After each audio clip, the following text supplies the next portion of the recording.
کہ سر یہ ایف آئی اے نے کچھ تحقیقات کی ہیں اور اس میں انہوں نے کہا کہ جی سائفر کو تو ہم نے کبھی ڈی کلاسیفائی کیا ہی نہیں تھا. مطلب یہ ایک بڑا انکشاف ہے جو کہ آج انصار عباسی صاحب نے کوٹ کیا اور انہوں نے کہا کہ یہ جو کلیم کرتی ہے پی ٹی آئی کہ جی ڈی کلاسیفائی کیا گیا تھا یہ سراسر غلط الزام ہے. تو اگر آپ اس طرح تو آپ پی ٹی آئی کا حصہ نہیں ہے لیکن اگر آپ روشنی ڈال سکیں کہ یہ اتنا بڑا کنفیوژن کیسے ہو گیا کہ پہلے ایک ہی بات ہوتی رہی سال بھر سے زیادہ تک ایف آئی اے کو پتا چلتا ہے کہ یہ تو ڈی کلاسیفائی ہوا ہی نہیں تھا. سنا اس سے زیادہ بھونڈا مذاق اس ملک کے ساتھ نہیں ہو سکتا. بھٹو کو اگر کہا گیا کہ تم ایٹم بام بنانا بند کر دو ہینری کسنگر نے، اور بھٹو نے جو ہے ورنہ تمہیں عبرت کا نشان بنائیں گے، اور بھٹو صاحب نے وہی سائفر جو ہے راجہ بازار پنڈی میں لہرایا، تو وہ آج ہمارے ہیرو ہیں اس لیے کہ قوم کو سیسا پلائی دیوار کا دفاع دے دیا انہوں نے. اور جب عمران خان نے اس سائفر کو، جس میں ڈونلڈ لو نے ایک اسسٹنٹ سیکرٹری جو ساؤتھ ایشین امریکہ کا ہے، ہمارے امبیسڈر اسد مجید کو کہتا ہے کہ اگر تم نے پرائم منسٹر عمران خان کو جو ہے عدم اعتماد کے ذریعے چلتا کیا تو امریکہ تمہیں معاف کر دے گا.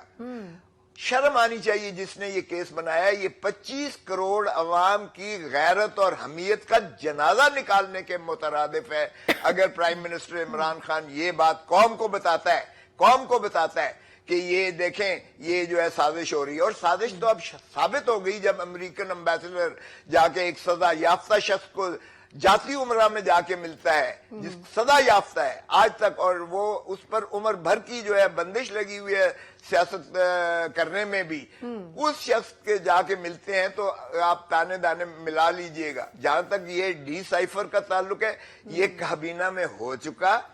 اور یہ دیکھیں ڈی سائفر تو اس لیے بھی ہو گیا جب آپ نے کیبنٹ کی این سی سی کمیٹی نیشنل سیکیورٹی کاؤنسل کے پاس جب آپ نے یہ رکھ دیا اس کے سائفر کے مندرجات، کیونکہ سائفر کا ٹرانسکرپٹ آگے چلتا ہے. یہ سائفر فارن منسٹری میں موجود ہے، اس کو ہٹایا نہیں جا سکتا. یہ کوڈڈ لینگویج ہوتی ہے جسے ڈی کوڈ صرف وہی کرتے ہیں اور اس کا ٹرانسکرپٹ یعنی ترجمہ بنا کے آپ کو کاغذ پکڑاتے ہیں. اور وہ ترجمہ آپ نے نیشنل سیکیورٹی کاؤنسل جس میں 4 سربراہان تھے افواج پاکستان کے، army chief, naval chief, air chief اور D G I S I, یہ ان کے سامنے پیش ہوتی ہے. کابینہ کا ڈیفنس منسٹر ہے تو یہ کہاں سے سیکرٹ رہ گیا؟ آفیشل سیکریسی ایکٹ کو آپ چلاتے ہیں. اور پھر پرائم منسٹر کے حلف میں یہ چیز موجود ہے کہ وہ جس کو چاہے، وہ کسی کا محتاجی نہیں ہے. کیا آئین پریویل کرے گا؟ مجھے بتائیے گا کہ یا ان کی انسٹرکشنز پریویل کریں گی آئین پر یہ لازم ہے، واجب ہے پرائم منسٹر پر کہ اگر وہ قومی مفاد میں سمجھتا ہے تو وہ جس کے ساتھ چاہے کوئی چیز شریک کرے.